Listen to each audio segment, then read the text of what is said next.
Nasruddin was once attending a carnival organized in his town.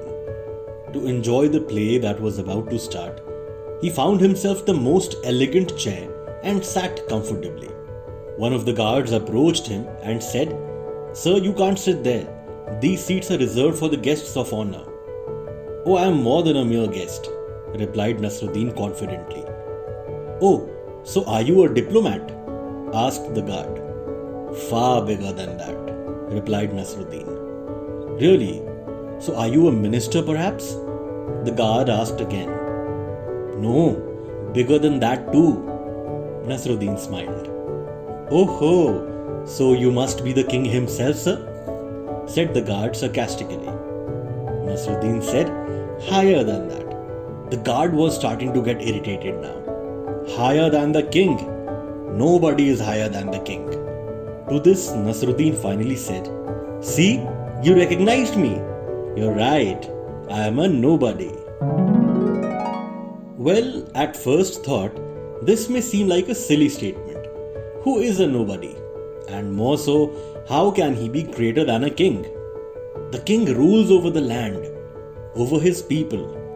He is practically worshipped in his kingdom. What is it that a king doesn't have? Who would the king bow down to?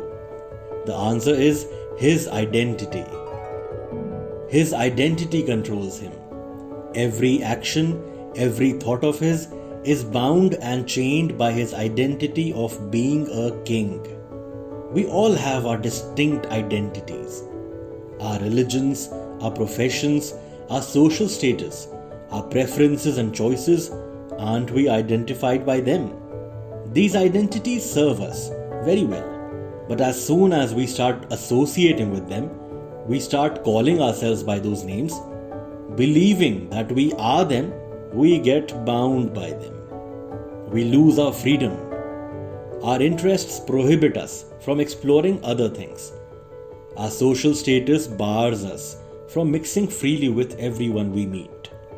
Our religions give us only a limited vision of the infinite, and we feel that is all there is to God and His world. But a man free from these identities is a free man. He is free to enjoy the whole world. His interest in poetry doesn't bar him from exploring chemistry. His money doesn't stop him from sharing the meal brought by his driver. His faith doesn't stop him from having an open mind. Now, isn't such a man, such a nobody, greater than the king?